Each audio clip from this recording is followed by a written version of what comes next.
Hello everyone, welcome to Tech Smooth. इस video में हम डिस्कस करने वाले हैं कि AY 2025-26। हाँ, आप सही सुन रहे हैं। अब मैं नेक्स्ट ईयर की बात करने जा रही हूँ आपसे कि जब आप AY 25-26 की इनकम टैक्स की रिटर्न को फाइल करेंगे तो कौन सा टैक्स रेजिम आपके लिए बेनिफिटेड रहने वाला है। यानी कि फाइनेंशियल ईयर 2024-25 जो कि अभी फाइनेंशियल ईयर हमारा चल रहा है, इस फाइनेंशियल ईयर के लिए आपको कौन सी टैक्स रेजिम अपनी सेलेक्ट कर लेनी चाहिए और आपको अगर आप ओल्ड टैक्स रेजिम सिलेक्ट करना चाहते हैं तो और कितनी इन्वेस्टमेंट कर लेनी चाहिए सो दैट आप अपना टैक्स सेव कर पाए। और आपको एम्प्लॉयर को अगर अपनी टैक्स रेजिम कन्वे करनी है कि कौन सी टैक्स रेजिम में वो अपना टीडीएस डिडक्ट करे, तो कौन सी टैक्स रेजिम आप कन्वे करेंगे अपने एम्प्लॉयर को। इन सब चीजों के आंसर आज अब इस वीडियो में मिल जाएंगे आपको। तो चलिए जल्दी से वीडियो को स्टार्ट कर लेते हैं। अभी हमारा रिसेंटली बजट आया है, यूनियन बजट 2024। अभी हमें 23 जुलाई को जो है फाइनल बजट अनाउंस हुआ था। उस बजट से रिलेटेड सबकी बहुत ज्यादा एक्सपेक्टेशंस थी कि ओल्ड टैक्स रेजिम से रिलेटेड भी कोई नई नई चीजें आएंगी, डिडक्शन की लिमिट बढ़ाएगी गवर्नमेंट, या फिर जो स्लैब रेट है स्लैब रेट में जो है और ज्यादा छूट दी जाएगी, स्टैंडर्ड डिडक्शन बढ़ाएगी गवर्नमेंट, या लोन का जो अमाउंट है डिडक्शन का वो बढ़ाया जाएगा। सबको बहुत ज्यादा उम्मीदें थी, बस सारी उम्मीदों पे पानी फेर दिया गया क्योंकि गवर्नमेंट ने जो भी चेंज किए वो किए न्यू टैक्स रेजिम में। न्यू टैक्स रेजिम में गवर्नमेंट ने जो है चेंजेस लाए। ओल्ड टैक्स रेजिम की स्लैब रेट डिडक्शन सब कुछ एज इट इज है। उसके पीछे ये रीजन था कि गवर्नमेंट भी चाहती है कि सब लोग अपनी इनकम टैक्स की रिटर्न जो है न्यू टैक्स रेजिम में भरना जो है फाइल करना शुरू करे। सारे जो टैक्स पेयर्स हैं न्यू टैक्स रेजिम की तरफ जो है मूव करे। सो ये एक रीजन था कि ओल्ड टैक्स रेजिम में तो कोई चेंज नहीं आया, न्यू टैक्स रेजिम में हमारा जो है चेंज आया। तो कौन सा टैक्स रेजिम आपके लिए बेनिफिटेड रहेगा उसको एक बार देखने से पहले जल्दी से स्लैब रेट देख लेते हैं कि 2024-25 फाइनेंशियल ईयर के लिए क्या नया स्लैब रेट आया बजट 2024 में। सो उसका एक बार रिकैप कर लेते हैं। Income tax slab rate financial year 2024-25 budget में जो सबसे अच्छा चेंज आया न्यू टैक्स रेजिम वालों के लिए वो एक ये आया कि उनको जो स्टैंडर्ड डिडक्शन 50,000 रुपीज की मिलती थी, अब उसकी जो लिमिट है वो बढ़ाकर कर दी गवर्नमेंट ने 75,000। गवर्नमेंट कहती है टैक्स रेजिम में रिटर्न फाइल करते हो तो आपकी जो स्टैंडर्ड डिडक्शन है रहने वाली है सिर्फ और सिर्फ 50,000 रुपीज। अगर आप न्यू टैक्स रेजिम में रिटर्न को फाइल करते हो तो हम आपको जो ये बोनस देते हैं कि आप 50 की जगह अवेल करिए 75,000 रुपीज रिडक्शन, ताकि ज्यादा से ज्यादा टैक्स पेयर जो है न्यू टैक्स रेजिम के थ्रू जो है मूव करें। बट ऐसा नहीं है, अभी भी बहुत सारे ऐसे टैक्स पेयर हैं जिनको ओल्ड टैक्स रेजिम में भी बेनिफिट होगा, वो हम अभी आगे चल के देखेंगे। सब डिडक्शन का कमाल है क्योंकि न्यू टैक्स रेजिम में तो आपको कोई डिडक्शन मिलती नहीं। तो अब देख लेते हैं स्लैब रेट। स्लैब रेट में न्यू टैक्स रेजिम की पहले जो स्लैब रेट होती थी वो होती थी आपकी कि 3 लाख रुपीस तक कोई टैक्स आपको पे नहीं करना। 3 से 6 लाख रुपीस के बीच में आपको पे करना है 5% टैक्स। 6 से 9 के बीच में आपको पे करना है 10% टैक्स। 9 to 12 के बीच में आपको पे करना है 15%। 12 and 15 के बीच में आपको पे करना है 20%। 15 एंड अबव आपको पे करना है 30%। तो ये जो स्लैब रेट थे ये आपके थे फाइनेंशियल ईयर 2023-24 के लिए, यानी कि लास्ट ईयर के लिए। जो अभी हमने रिटर्न फाइल्स करी है 31 जुलाई लास्ट डेट थी, तो उस टाइम पे जो स्लैब रेट्स एप्लीकेबल हो रहे थे न्यू टैक्स रेजिम के वो ये वाले स्लैब रेट थे। बट जब बजट आया, बजट ने एक और अपॉर्चुनिटी दे दी, स्लैब रेट को और अच्छा उन्होंने कर दिया टैक्स पेयर के लिए, और ज्यादा टैक्स कम पे करना पड़ेगा टैक्स पेयर्स को। वो कैसे? इन्होंने क्या करा, 1 लाख रुपीज से आपकी स्लैब रेट को स्लैब जो लिमिट्स है उनको आगे बढ़ा दिया। यानी कि 3 to 6 पे पहले आपको पे करना पड़ता था 5%, अब 3 to 7 पे आपको पे करना पड़ेगा 5%। जो ये 7 लाख रुपीज है पहले इसके ऊपर आपको पे करना पड़ता था 10% टैक्स, क्योंकि जो नेक्स्ट स्लैब होती थी वो होती थी 6 से शुरू, अब आपकी होगी 7 से शुरू। 7 से 10 के बीच में आपको पे करना पड़ेगा 10%। 10 से 12 के बीच में आपको पे करना पड़ेगा 15%। आफ्टर दैट जो स्लैब रेट है वो बिल्कुल सिमिलर है 12 to 15 की। 15 एंड अबव आपको पे करना पड़ रहा है 30%। अगर मैं इन दोनों का कंपैरिजन देखूं तो पहले जिन लोगों की 12 लाख रुपए सैलरी होती थी उनका अगर मैं इस तरीके से टैक्स कैलकुलेट करूं तो उनको 90,000 रुपीज तक का टैक्स पे करना पड़ता था। ठीक है, लेकिन अब जब स्लैब रेट में चेंज आया तो वो जो 90,000 का टैक्स है वो रिड्यूस होके आपका हो गया 80,000 रुपीज। मैं सिर्फ यहाँ पे स्लैब रेट का इंपैक्ट ले रही हूँ, अभी स्टैंडर्ड डिडक्शन का नहीं ले रही हूँ। तो 10,000 की रिबेट उनको यहाँ मिल गई, प्लस 75,000 रुपीज का जो उनको टैक्स पे करना, सॉरी स्टैंडर्ड डिडक्शन अब मिली है, पहले 50 की थी, तो 25,000 पे उनको एडिशनल टैक्स रिबेट मिली। तो अगर मैं 10% का भी इम्पैक्ट उस पर देखूं तो 2500 आपके वहां सेव हो गए। तो टोटल आपका कितना हो गया, 12,500 की आपको मिल गई टैक्स सेविंग। तो ये थी आपके न्यू टैक्स रिजीम की स्लैब रेट्स। अगर आप न्यू टैक्स रिजीम ऑप्ट करते हैं तो ये वाली आपकी स्लैब रेट्स हैं फाइनेंशियल ईयर 2024-25 के लिए। Again I am saying we are talking about current year, जो आपका करंट ईयर अब चल रहा है। लास्ट ईयर में स्लैब रेट्स कुछ और थी, उसकी आप रिटर्न फाइल कर चुके हैं। अब हमें चिंता करनी है अपने करंट ईयर की। अब आपके और थोड़े दिनों बाद एम्प्लॉयर्स भी पूछने लगेंगे कि कौन सी टैक्स रिजीम में आपका टीडीएस डिडक्ट करें, तो उसके उन सबके आंसर्स के लिए अब आपको फोकस करना है जो अब स्लैब रेट आई है। ओके, तो ये थी आपकी न्यू टैक्स रिजीम की। ओल्ड टैक्स रिजीम में आपकी क्या स्लैब रेट थी, वो उसमें कोई चेंज नहीं आया है। 250 तक कोई टैक्स नहीं है, 250 से 5 लाख 5% है, 5 to 10 आपको 20% टैक्स देना पड़ेगा, 10 से अब आपको 30% टैक्स देना पड़ेगा। ठीक है, ये आपकी ओल्ड टैक्स रिजीम है।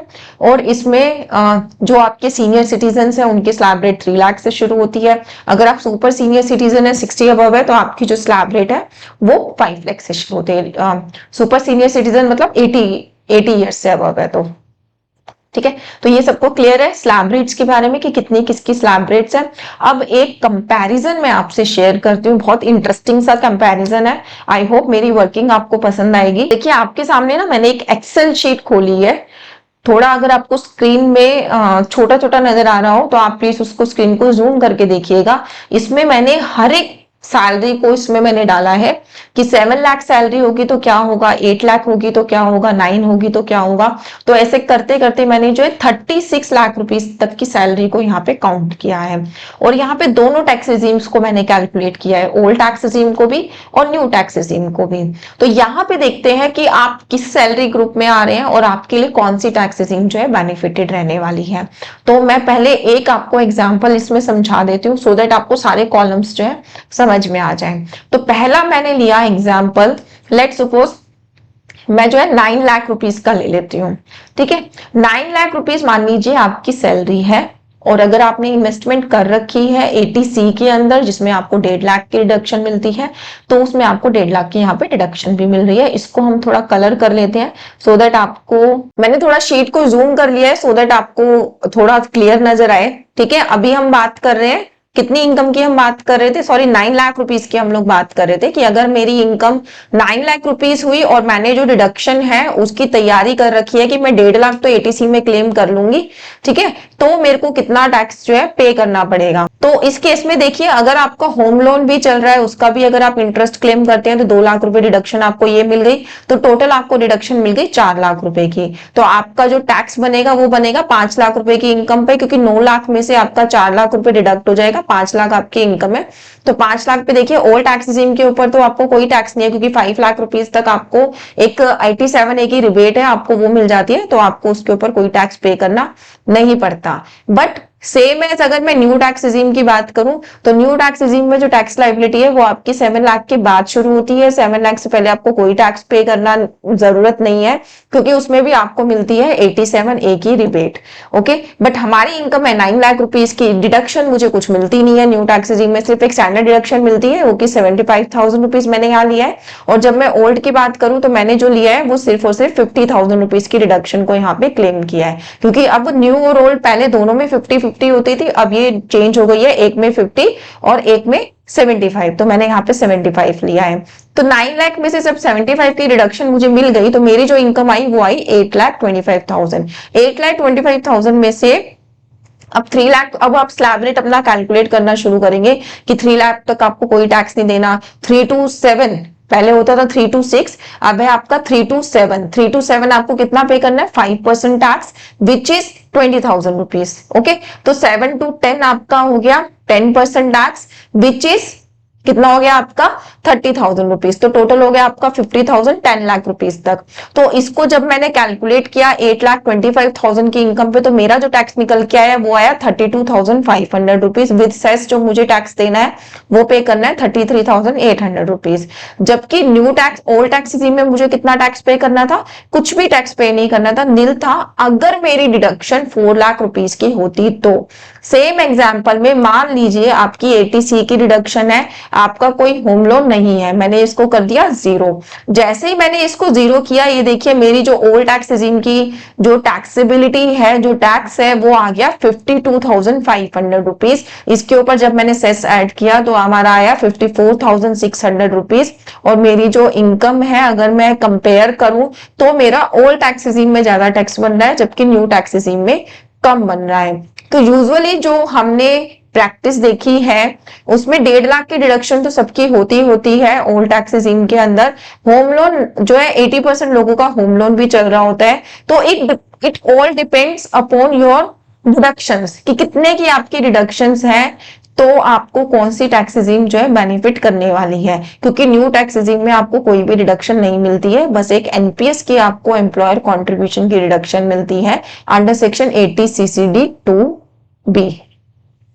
ओके, 80 सीसीडी 2, सॉरी, उस सेक्शन में आपको रिबेट मिलती है और कोई नहीं मिलती। अगर आपके एम्प्लॉयर का कंट्रीब्यूशन आपको मिल रहा है तो आप 90% केसेस में आंख बंद करके न्यू टैक्स रेजिम को सिलेक्ट कर लीजिए, आपके लिए न्यू टैक्स रेजिम ही बेनिफिटेड है। क्योंकि उसमें क्या हो रहा है, आप डिडक्शन को भी अवेल कर रहे हैं और आपका जो स्लैब रेट है, स्लैब रेट भी आपको अच्छा दिया गया है न्यू टैक्स रेजिम में as compare to old tax regime. Okay, तो ये मैंने जो भी इनकम वाइज यहाँ पे बनाया है, मान लीजिए मैं इसमें से होम लोन का इंटरेस्ट सब में से हटा देती हूँ, फिर देखते हैं मेरे लिए कौन सी टैक्स रेजिम जो है बेनिफिटेड है। एक एग्जांपल मैंने आपको डिटेल में समझा दिया, अब एक मैं आपको वैसे कंपेयर दिखा देती हूँ।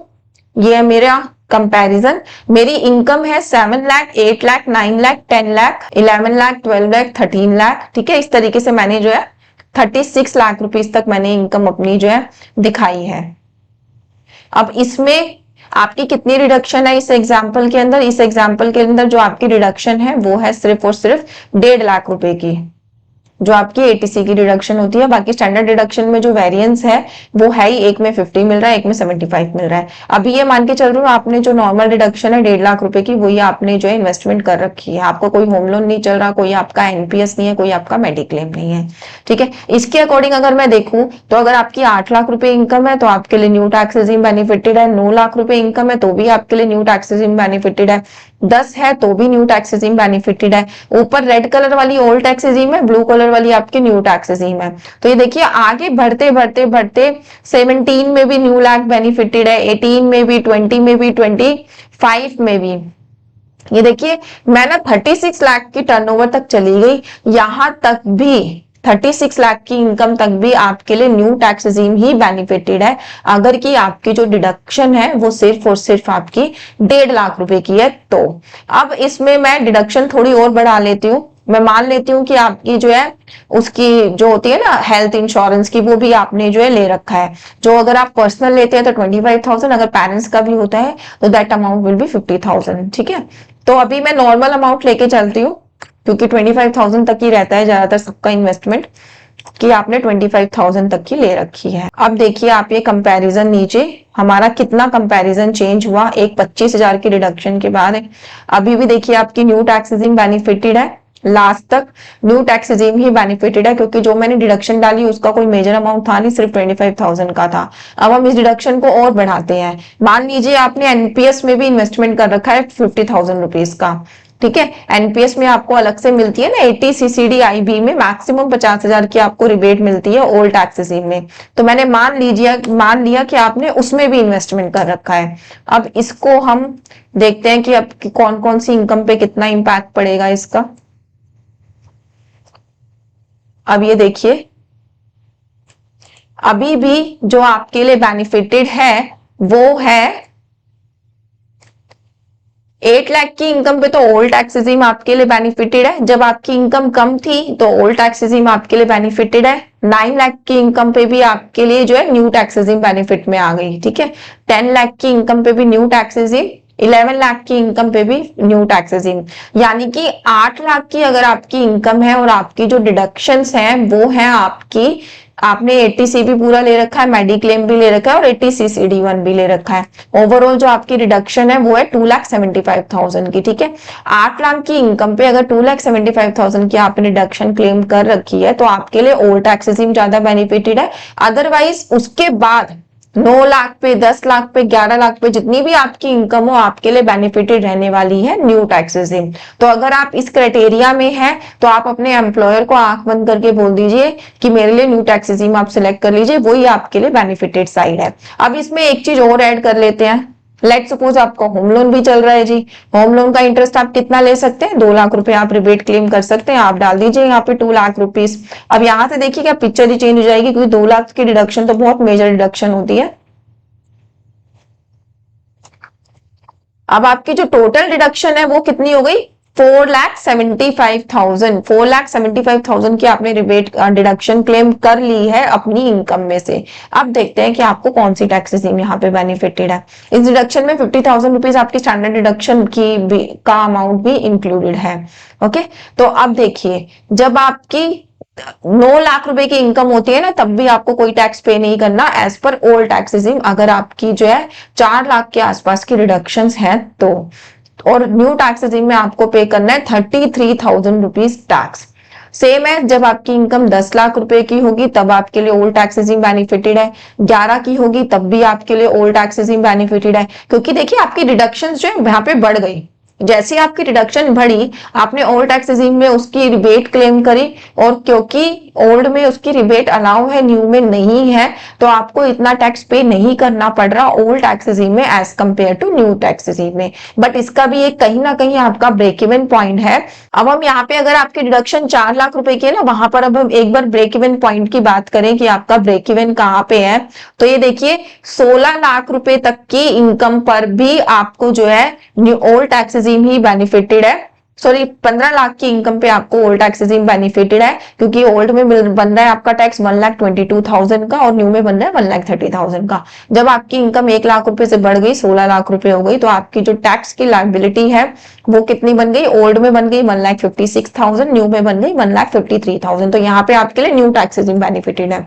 इसका मतलब 16 लाख से ऊपर जितनी भी इनकम होगी उनके लिए न्यू टैक्स रेजिम बेनिफिटेड है। 16 लाख के नीचे वालों के लिए ओल्ड टैक्स रेजिम बेनिफिटेड है, अगर उन्होंने जो डिडक्शन है वो 4 लाख रुपए तक की क्लेम कर रखी है तो ये इनके लिए ब्रेक इवन हो गया। तो एक बार मैं दोबारा अगर ब्रेक इवन को रिवाइज करूं, तो अगर आपकी डिडक्शन 1.5 लाख रुपए की थी, आपकी इनकम 9 लाख रुपए की थी, तो आपके लिए क्या था, ओल्ड टैक्स रेजिम बेनिफिटेड थी, न्यू नहीं थी। और उसके बाद आपकी जो वो है सैलरी न्यू टैक्स रेजिम में बेनिफिटेड थी, ओल्ड में नहीं थी। ठीक है, तो ये 9 लाख रुपए के लिए ब्रेक इवन हो गया। 9 लाख रुपए की सैलरी, 1.5 लाख रुपए डिडक्शन। जब हमने 25,000 रुपए और उसमें डाले मेडिक्लेम के, तो रिजल्ट इंटैक्ट रहा, कोई चेंज नहीं आया। जब मैंने एनपीएस के भी उसमें डाल दिए, तब आपका जो ब्रेक इवन है वो 11 लाख रुपए बन गया था, कि 11 लाख से नीचे की सैलरी के लिए ओल्ड टैक्स रेजिम बेनिफिटेड है और ऊपर की सैलरी के लिए न्यू टैक्स रेजिम बेनिफिटेड है। जब मैंने इस डिडक्शन को और बढ़ा दिया, होम लोन का इंटरेस्ट भी इसमें डाल दिया, तो आपका ब्रेक इवन आ गया 16 लाख रुपए। 16 लाख रुपए से नीचे वालों के लिए ओल्ड टैक्स रेजिम बेनिफिटेड है, उससे ऊपर जब इनकम होगी तो आपके लिए न्यू टैक्स रेजिम बेनिफिटेड है। सेम है, जैसे जैसे आपकी डिडक्शंस बढ़ती जाएंगी वैसे वैसे जो आपका ये जो इनकम है, टोटल इनकम का जो काउंटडाउन है वो थोड़ा थोड़ा बढ़ता जाएगा। लाइक अगर मैं इसमें एचआरए भी ऐड कर लूं, होता है ना, आपको होम लोन का इंटरेस्ट भी मिल सकता है, एचआरए भी मिल सकता है कि फ्यू केसेस में अगर आपकी प्रॉपर्टी डिफरेंट डिफरेंट एरिया में हो, डिफरेंट स्टेट में हो, उसके भी केस लॉज हमारे आए हुए हैं। तो अगर आपको एचआरए भी मिल रहा है, हाउस रेंट अलाउंस भी मिल रहा है, तो उस केस में तो आपको ओल्ड टैक्स रेजिम और ज्यादा बेनिफिटेड हो जाता है, क्योंकि न्यू टैक्स रेजिम में ये बेनिफिट नहीं मिलता। तो यहाँ पर आपके लिए क्या होता है, डिडक्शन का क्राइटेरिया और बढ़ जाता है। तो कौन सा टैक्स रेजिम फाइनेंशियल ईयर 2024-25 के लिए आपके लिए अच्छा रहने वाला है, वो सारी जो गेम है वो डिपेंड करती है आपके टैक्स रेजिम पे, कि कौन सी टैक्स रेजिम आपके लिए वो सारी जो गेम है वो डिपेंड करती है डिडक्शंस पे, कि कितनी डिडक्शन आप जो है क्लेम करने जा रहे हैं। सो ये मेरा कंपैरेटिव था। इसी तरीके से मैंने एक शीट बना रखी है, अगर आप लोगों को चाहिए, अगर आप खुद से कैलकुलेट करके देखना चाहते हैं कि आपके लिए कौन सी टैक्स रेजिम बेनिफिटेड है, ये ओल्ड, ये न्यू, ठीक है, यहाँ पे मैं ये चेंज करना भूल गई। इसी तरीके से मैंने आपके लिए एक कंपैरेटिव शीट बना रखी है कि आपके लिए कौन सा टैक्स रेजिम बेनिफिटेड है। अगर आप खुद से डाल के देखना चाहते हैं तो ये एक एक्सेल की शीट है, इसमें सारे मैंने फॉर्मूलाज डाले हुए हैं। आपको इसका लिंक मैं डिस्क्रिप्शन में देख दूंगी, आप खुद से चेक कर सकते हैं कि कौन सी टैक्स रेजिम आपके लिए बेनिफिटेड है। और अभी तक क्योंकि अभी बजट आया है तो इनकम टैक्स का जो कैलकुलेटर है वो अपडेट नहीं हुआ है, मैंने आज ही चेक किया है। तो आप इस एक्सेल शीट पे रिलाय कर सकते हैं कि आपके लिए कौन सी टैक्स रेजिम बेनिफिटेड रहने वाली है। यहाँ पर आपका ओल्ड टैक्स रेजिम के अकॉर्डिंग टैक्स आएगा और यहाँ पे न्यू के अकॉर्डिंग आएगा। आपको करना क्या है, जस्ट अपनी यहाँ पे सैलरी डालनी है, डिडक्शंस डालनी है, ठीक है। उसके बाद देख लेना है कि कौन सी टैक्स रेजिम आपके लिए बेनिफिटेड है। तो इसका लिंक मैं आपको डिस्क्रिप्शन में दे दूंगी, आप वहां से इसको देख सकते हैं, अपना कैलकुलेट कर सकते हैं और अपने एम्प्लॉयर को कन्वे कर सकते हैं कि कौन सी टैक्स रेजिम में वो आपका टैक्स काटे। वैसे अब जो है 80 to 60 70% जो एम्प्लॉयर हैं वो न्यू टैक्स रेजिम में ही अपना टैक्स काटेंगे, क्योंकि वो आपकी डिफॉल्ट टैक्स रेजिम है इनकम टैक्स एक्ट की तरफ से। तो फिर भी अगर आपका एम्प्लॉयर आपको चांस देता है कि आप अपनी टैक्स रेजिम बताएं तो आप जो है इस कैलकुलेटर में डाल के उसके अकॉर्डिंग उनको कन्वे कर सकते हैं। प्लस इस बार बजट में एक अमेंडमेंट और आई थी, मैं आपको कन्वे कर दूं ये चीज कि अगर ड्यूरिंग द ईयर आपने कोई कार परचेज करी है या फिर कोई ऐसा आपका प्रोडक्ट है जिसपे आपने टीसीएस पे करा है, तो जितना अमाउंट आपने पे करा है एज अ टीसीएस वो आप अपने एम्प्लॉयर को कन्वे जरूर करिएगा। क्योंकि अगर वो अमाउंट आप अपने एम्प्लॉयर को कन्वे करते हो तो नया रूल आया है, उसके अकॉर्डिंग क्या है, जितना आपका टीडीएस कटना चाहिए था उसमें से वो टीसीएस एडजस्ट करेगा आपका एम्प्लॉयर, देन आपका टीडीएस डिडक्ट करेगा। ये नया रूल है, अभी बजट में आया है, जिसके अकॉर्डिंग अगर आपका टीसीएस पहले से कटा है कुछ भी तो आप अपने एम्प्लॉयर को बताएंगे तो आपका टीडीएस उतने अमाउंट से कम वो डिडक्ट करेंगे आपकी सैलरी में से। So thank you so much for watching this video. I hope आपकी क्वेरीज के आंसर मैंने इस वीडियो में दे दिए हैं। कोई भी अगर आपको क्वेरी है या आप कैलकुलेट ना कर पाए अपनी सैलरी का कि कौन सी टैक्स रेजिम आपके लिए बेनिफिटेड है, तो आपको करना क्या है, कमेंट बॉक्स में जस्ट अपनी सैलरी और आपकी डिडक्शंस आपको मेंशन कर देनी है। मैं आपको बता दूंगी कि कौन सी टैक्स रेजिम आपके लिए बेनिफिटेड है। कोई क्वेरी हो इस वीडियो से रिलेटेड तो आप कमेंट बॉक्स में डाल के पूछ सकते हैं। Thank you so much for thanks a lot for watching this video. इस वीडियो को अपने ऑफिस में फ्रेंड्स के साथ शेयर कर दिए सो दैट उनको भी पता लगे कि उनके कौन से टैक्स रेजिम में अपना टैक्स पे करना है इस असेसमेंट ईयर में, यानी कि फाइनेंशियल ईयर 2024-25 में। Thank you so much, take care, bye bye.